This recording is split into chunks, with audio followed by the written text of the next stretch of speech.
केजरीवाल कर।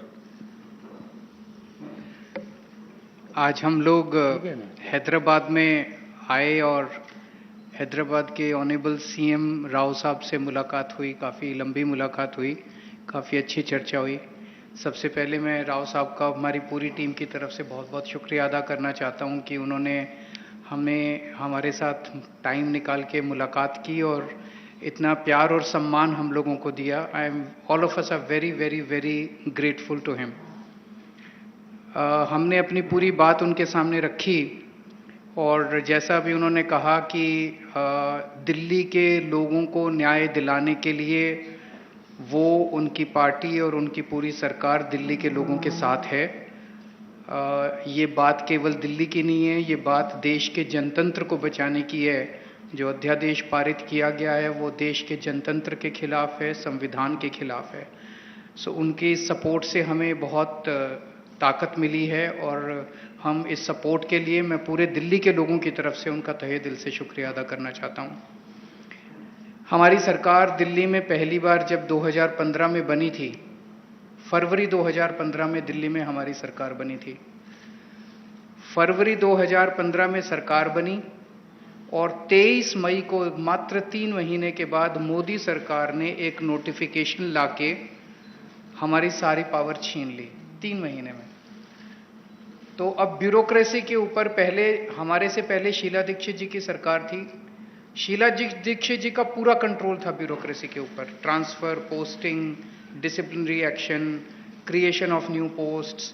सो जितने service related matters हैं, शीला दीक्षित जी का पूरा कंट्रोल था। हमारी सरकार आने के बाद 23 मई 2015 को उन्होंने नोटिफिकेशन लाके ये सारी पावर छीन ली। तो as a chief minister of Delhi I can not even transfer post, education secretary, health secretary, deputy secretary, मैं कुछ नहीं कर सकता। वो सारी पावर छीनने के बाद 8 साल तक दिल्ली के लोगों को उन्होंने अपंग करके रखा। हम दिल्ली के लोग 8 साल तक कोर्ट दर court, high court, supreme court लड़ते रहे। 8 साल की हमारी लड़ाई के बाद 11 मई को, अभी पिछले कुछ दिन पहले, सुप्रीम कोर्ट की संविधान कॉन्स्टिट्यूशन बेंच ने, 5 जजों ने मिलकर 5-0 से दिल्ली के लोगों के हक में फैसला दिया। 8 साल की लड़ाई के बाद दिल्ली के लोगों को न्याय मिला कि उनकी चुनी हुई सरकार को काम करने का अधिकार मिला। हमें 8 साल लग गए उस नोटिफिकेशन को कैंसिल कराने में और न्याय लेने में। उसके 8 दिन के अंदर 11 मई को ऑर्डर आया सुप्रीम कोर्ट का। 19 मई को मोदी सरकार ने ऑर्डिनेंस लाके सुप्रीम कोर्ट के ऑर्डर को निरस्त कर दिया, पलट दिया।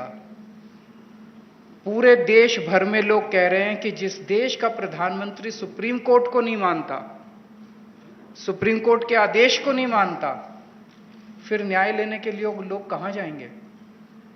अगर देश का प्रधानमंत्री कहता है कि मैं सुप्रीम कोर्ट के आदेश को नहीं मानता और कानून लाके वो आदेश को पलट देता है, तो फिर तो न्याय के लिए कोई जगह नहीं बच जाती है। कहां जाएंगे फिर लोग न्याय लेने के लिए? फिर तो कोई अंतिम चीज ही नहीं है। वो प्रधानमंत्री जी कहते हैं मैं नहीं मानता सुप्रीम कोर्ट को, ऐसे देश कैसे चलेगा? ये तो बिल्कुल गलत है। अब ये अध्यादेश लाके वापस सारी पावर छीन ली। तो एक तरह से, जैसे अभी राव साहब ने बिल्कुल सही बोला, ये अध्यादेश दिल्ली के लोगों का अपमान है, घोर अपमान है। एक तरह से प्रधानमंत्री जी ये कह रहे हैं कि तुम जो मर्जी सरकार चुनो, मैं उसको काम नहीं करने दूंगा। तो दिल्ली के लोगों को चैलेंज कर रहे हैं प्रधानमंत्री मोदी जी कि तुम जो मर्जी सरकार चुनोगे, मैं काम नहीं करने दूंगा। और ये बात केवल दिल्ली के लोगों की नहीं है, पूरे देश में हम लोग देख रहे हैं कि अगर किसी राज्य के अंदर लोग नॉन बीजेपी गवर्नमेंट बना देते हैं तो उसको काम नहीं करने देते। या तो 3 तरीके अपनाते हैं, या तो वहां पे एमएलए खरीद लेते हैं दूसरी पार्टी के, सरकार गिरा देते हैं। कितना हमने देखा, कितनी जगह पे देखा, एमएलए खरीद के सरकार गिरा देते हैं। या एमएलए तोड़ लेते हैं, ईडी भेज के, सीबीआई भेज के, डरा के एमएलए तोड़ लेते हैं, सरकार गिरा देते हैं। या फिर ऑर्डिनेंस ले आते हैं गवर्नर के जरिए, गवर्नर का गलत इस्तेमाल करके सरकार को तंग करते हैं। जैसे आप लोगों के गवर्नर आपके बिल नहीं पास होने देते, काम नहीं करने देते उन लोगों को। तो इस तरह से मैसेज ये है कि अगर कोई भी राज्य के लोग नॉन बीजेपी सरकार बनाएंगे तो हम उसको काम नहीं करने देंगे, सरकार तोड़ देंगे। ऐसे देश नहीं चल सकता। ये तो बहुत खतरनाक स्थिति है पूरे देश के सामने।